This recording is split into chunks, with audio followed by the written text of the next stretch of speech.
All right, folks, we're here at our little shop, and some folks wanted information on the size dimensions of this dolly, some measurements that we use to tote some boats around, specifically built for Sunfish.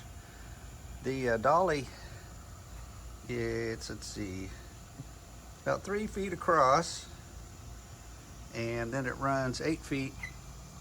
My pointy stick here. Just an 8-foot board going about astern.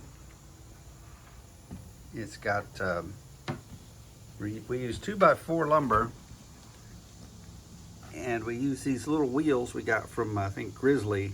They're 6-inch, and get the solid wheel so you're not messing with something that's deflating. And they've been on here, I don't know, 6-7 years in Florida, and they're still in good shape. They didn't get all corroded and rusted up or anything. For the 2x4, there's just kind of a frame around. It's got screwed together, and then inside there's another 2x4 turned the opposite way, running all the way down. One thing, if you don't mind the little bit extra weight, if I were doing this again, I would do this out of a 2x6. We do have a little bit of sag in the middle. It doesn't matter other than looking at it visually. And then on the ends, had little 2x4 on a 45 to tie this bottom, just call it the sole plate, into this little stud here. And that's another 2x4. And I'll have to get you a measurement on that. It looks like about 16 inches or so. And these were, mostly built out of scraps. This is a, looks like it's a 1/2-inch piece of ply, which was plenty. There's no need to beef that up any more than that. And then these arms are 2x4s, and they're about 12 inches. Another one on the other side, and then there's a 2x4 hidden behind here that's cut just a little bit shorter, so this arm can articulate. And this piece of 2x4 is here to add a little bit of structure, because just having that plywood's probably not enough. Now, if you got 3/4 ply, you could probably skip this here, but it also makes the little bit better support up here. This is about 8 little pads, or 8 inches by 14. There's not any reason it's specifically got to be that size, but just close to that will work. So, we got put the screws in from the top, and then we came back. This is marine grade carpet we bought from Lowe's. And you can go to Lowe's and get this marine grade carpet. You can have them cut a 1-foot strip of it, and it's going to be about 16 feet long. And you can use that for all kinds of things, bunks, or some of the times we would just put a strip of this carpet across the top of the boat to act as a pad for a strap when we're on the trailers. So we got 3 feet across, 8 feet back. This little bit of framing here. That also gives you a bunch of material here in the bottom to screw these wheels on with. We used galvanized machine screws. We used all exterior grade deck screws. This is exterior grade lumber, which if it's inside all the time, doesn't matter, but we stored this thing in the yard for a year at a time with no boat on it, and it's, I think I sprayed some paint on it at one point, and that's all burnt off. And then for swiveling, we used some galvanized screws. And I believe there's a little washer behind here, so this swivels a little easier. Another washer on the other side. And I countersunk them, recessed them a little bit just for looks. You don't have to do that. And then if you want, you can run some type of bungee down from here that'll pull the bunks flat. We had one at one point, but it was a Walmart grade bungee, so it burned up after a few years. So it pulls we set it so that it pulls the bunks flat to support the, the upper deck mostly. But you can still see there's a little bit of camber. I mean, these things don't go perfectly flat. And this board here supports that bunk when it's flat.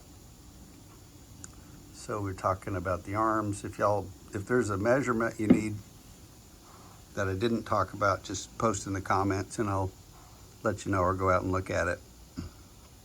Like I say, this thing's been going 7 or 8 years. So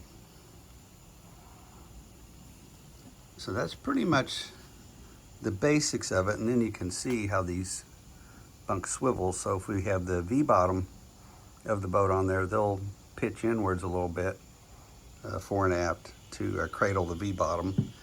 Very stable, very sturdy. As far as height off of the ground, let me see if I can get that measurement for you one-handed.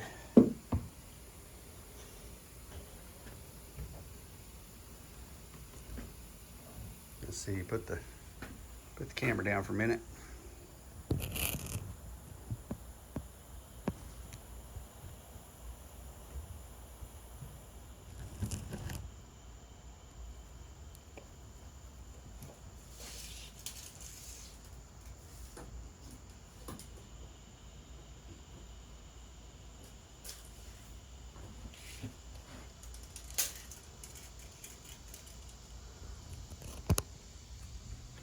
So from the, when this bunk is flat, from the top of that bunk down to the bottom of this 2x4 is about 20 inches.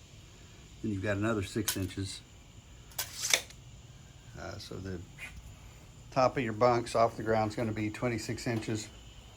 That's a good height because when I walk up to it, I think I measured it so that when I walk up to the edge of the boat, my waist is right here along the chine. So if you're taller, maybe you put a little taller. If shorter, make it shorter. That way I can walk up in here and bend over to reach things. I was tired of having to bend over to reach down to things, and also tired of, if you make it too tall, then you're up here sanding and your shoulders will start killing you after a while. So this is a good thing. I walk up right at the edge of it and it's reaching almost straight across with the sander underneath to be able to sand, paint, do whatever on this the way it's laid out. If we're working on it, we're sanding, and you're like, well, what if, don't you want it stable? Is it gonna roll around? Well, we push it up against, the wall, and if we're working that way, and then if we want to get over to the other side, we just move it over to the other side. So you can roll your boat outside, work outside when it's nice, and do the dusty stuff like the sanding, and then roll it back inside to do your painting and your finish work, and then go from there. I think I do have one cross member in the middle. Actually, I don't. Maybe I don't. But then you got a little bit of storage down there to put things like foam board and trailer bunks and other weird kind of things. And then we put had some old line that we ran, gave us plenty of excess so we can stand out here, and that runs all the way around to the back, and we can pull it around or kind of work it like a horse or something. We can stand to the side of it and pull it, move the thing around. So it's worked out real well for us, and as I mentioned before, it wasn't our idea. This is what the people, I saw it in a picture at Laser Performance there in Portsmouth, Rhode Island, I think. They had this neat looking dolly with one of their sunfish on it. They called it a finishing dolly, that they could roll around all around their factory and do whatever they needed to it. So they sent me a few more pictures and told me kind of the same things I just told you, kind of build it to whatever height you want to build it to. So Get some 2x4s and some 1/2-inch plywood and some galvanized. Like I say, I'd suggest, you know, buying everything that's exterior grade so you can leave it outside in the rain or whatever and not have to worry about it. And then one other thing we found, the skipper suggested, is we didn't have the boat on it. We didn't have a boat on it, and I was getting ready to build the nutshell pram. And I was like, well, I'd kind of like to have you build a ladder jig or a strong back, whatever you want to call it, where you put the molds and the frames that form the skeleton of the boat. And well, that has to be set on something like sawhorses or whatever. And the skipper said, why don't you make a little box frame to put on top of this? And already had one, had a strong back that we had for a 16-foot cat boat we're fiddling with. And so it was already sitting on top of it. So basically, I think what I'm trying to babble about is that you could build a little bench top that goes on this, and you'll find yourself putting all kinds of things on it, like your boat plans or your paint trays, etc. And you've got another little mobile workbench that fits in your shop real nice. So when you need that space for something else in your shop, just roll it outside in the rain and don't worry about it. So, you know, our philosophy is putting things on wheels, like our little tool carts and our workbench, so you can take them outside when you need to, either just because you want to enjoy doing the work outside, or you're going to run this big saw. You don't. Well, Doug and Richard, of course, would want to fill up this entire shop with sawdust where you couldn't hardly walk through here. But we, you know, our preference is to go outside and do that. So that's the finishing dolly. And, you know, of course, you might want to get some chocks. Oh, and so some people were like, what if it rolls around? I can't remember which boat it was we were using this dolly for, and we did not want it moving. So I just took some, you know, it was going to stay in one spot for a while.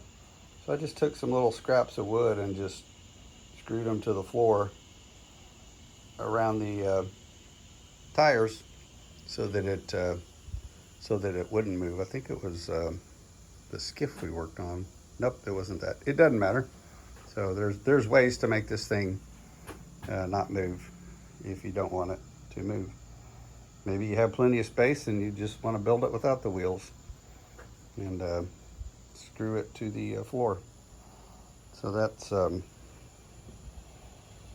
what we got going on here. Like I say, if you've got any questions at all, any suggestions, any other tips you have about making things easier to move around, to work on, and what we're getting ready to do, is we like it because we can pull it out in the middle, work on it, and then at the end of the day, I take one hand and I push it back against the wall, and now I have room to roll the pressure washer and the tool wagon, and come around here. We've got our little nutshell pram on a dolly that'll fit in there. Got all kinds of junk, nautical junk, so that's some higher form of junk that we can put in here. Or if I was going to be doing the workbench, doing some things there, I'd have plenty of room to work and I wouldn't be stepping over things. So we appreciate y'all tuning in and hope this is helpful to you, and that about does it.